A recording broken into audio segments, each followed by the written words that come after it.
So how are you today, Natasha? Me fine, thank you. And you? Yeah, I'm fine as well, especially because tomorrow I'm going on holiday. Oh, me too. Yeah, you too. Natasha, I just wanted to start today with a little revision of some of the vocabulary. Yeah, from the article we looked at last time on food shortages. So I thought perhaps you could tell me what these words mean or how we use them. Arable. Arable, it's arable land. Arable, it's land for growth, anything like vegetable or wheat or another. Okay, brilliant. Yeah, very good. We use it to describe land where we grow. Let's call them plants. Plants, yeah. To eat.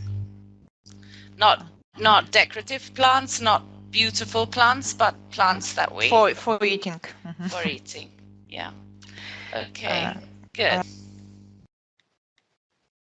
Okay. And the final word from the last article was surplus. Surplus. It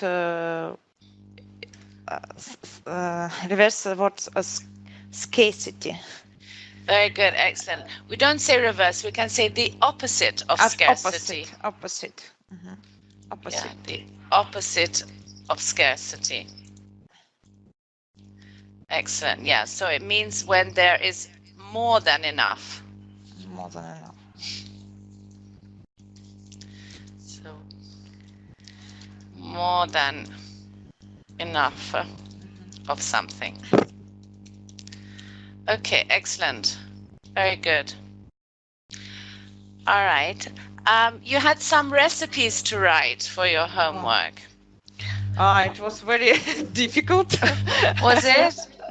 Tempura. First of all, we should mix flour, eggs, water, salt and pepper. After that, we slice vegetables. Slice the vegetables. Slice the vegetables. Aubergine, carrot, and zucchini. Zucchini, yes, is more. I say zucchini now because I live in Italy. In England, they say zucchini, but they say courgette. It's the same. Courgette, it's very difficult word. Zucchini more. Yeah, more familiar. Courgette is French. Yeah. Courgette is French. I guess. Even aubergine is French. Do you know the English word for aubergine? It can also be called eggplant. So sometimes if you have a recipe in English or a menu in English, they may use eggplant instead of aubergine. It's interesting. Eggplant. And fry. Maybe fry in deep. You should put it in a deep fryer pan. Do you fry? What do you have to fry first? First, I should. First of all, I should pour oil. Vegetable oil, like maybe olive oil, and after that put vegetables. No vegetables. I only pour oil. And after that, I should dip dip vegetables Fry into the the vegetables. vegetables into the butter. Ah, dip. Okay, yeah, okay. So the first one is heat. You just heat the oil. That's Heat what the we oil. say. Heat the oil. Heat the oil. And then Heat. dip. Dip. Dip vegetables into the butter and fry. Yeah. And So fry and stir stir. about 4 minutes. Okay, brilliant. Well done. Yeah, stir is the verb we want here. Stir. Perhaps stir for 4 minutes. Yeah. 4 minutes, yeah. After that, serve and or put on a plate and pour by soy sauce. Okay, so you can use serve with soya or you can use pour. Yeah. Soya. Soy sauce. Okay, very good. Did you like any of these recipes? I like pineapple. It's good. Without cream, without sugar. Yes, just on its own, just pineapple. Okay, I sent you a couple of articles. Did you have time to do them both or just... Yeah, really? I did everything. Wow, great, fantastic. Did you find them interesting? Yes, it's very interesting, and I read more about this problem. Really? Really, it was very interesting for me. About especially about honeybees. About the honeybees, yeah. So it's a big problem in the world. I read about this problem many years ago, and now I refresh my knowledge. Okay, well, let's start with the one about GMOs and feeding the world, because that's shorter. And then we'll have a look after at the honeybees. Do you know what the world's population is at the moment? 7 billion. Yeah. Yeah, it's more than 7 billion now. And they expect by 2050, it will be 9 billion. So how fast is the world population increasing at the moment? At the moment, increase by 86 millions per year. Yeah, 86 million more people every year, which is a lot. Whatever, I forgot it. Just a moment. Malnourished. Okay, yes, well done. Malnourished. And especially in Africa and Indian and other countries. Yeah, and also countries where they have drought. For example, we talked about droughts. They don't have enough water, but with genetically modified crops, they can produce crops that don't need a lot of water.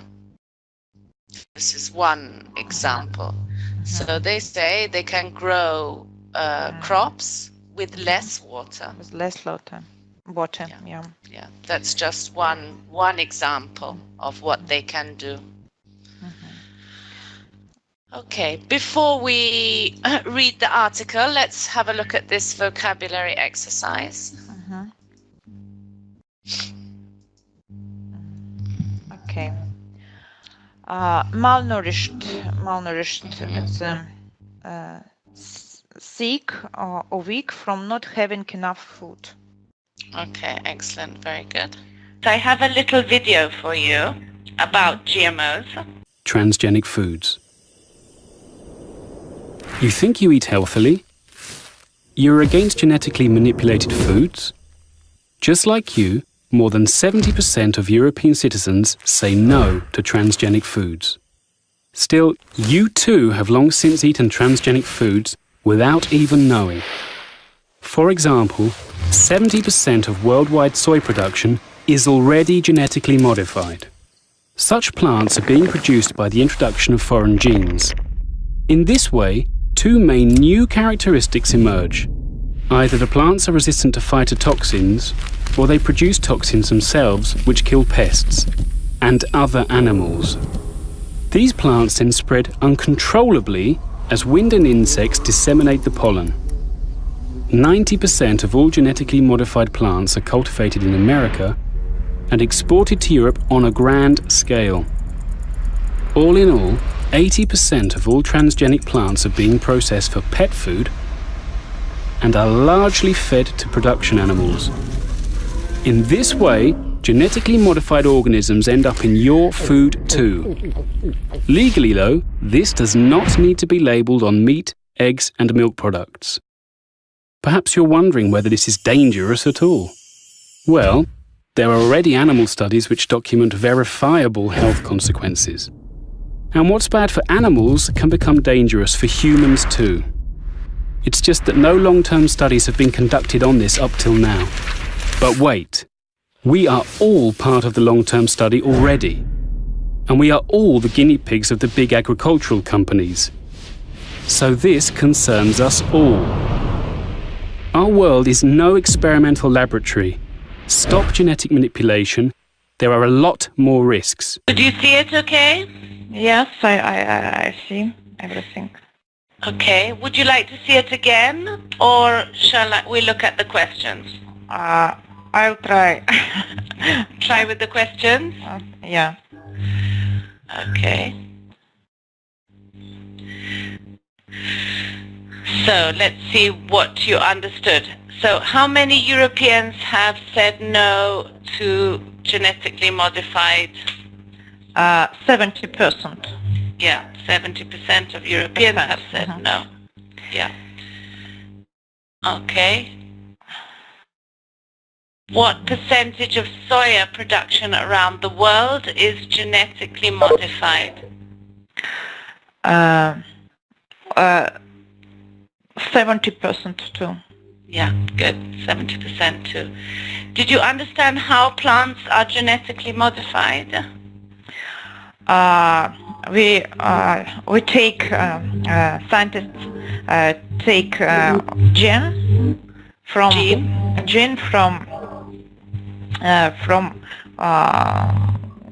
anything from animal or plant, another plant, and put in this gene another model into the other plant. Yeah. Okay. What percentage of genetically modified plants are produced in the USA? 90%. 90%. Yeah, in America. Okay. What are 80% of transgenic plants used for? For feed animals. Excellent, well done, yeah, to feed animals. To produce animal feed, we call it animal feed. Okay, but why don't meat, egg and milk products have labels which say they contain GMOs? Why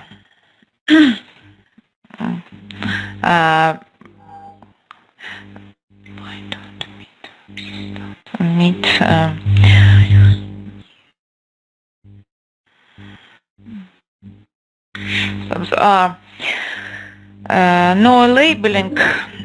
no labeling because of this product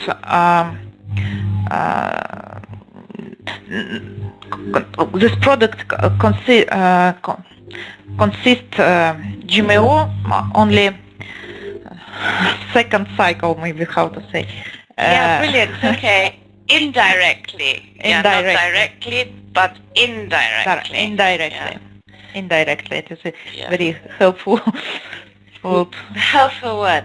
Yeah, great. So it's not they make the products with GMOs, but the animals, the cows and the chickens, you get the GMOs in their feed, yeah. And there is no law to say you must label these products. Yeah.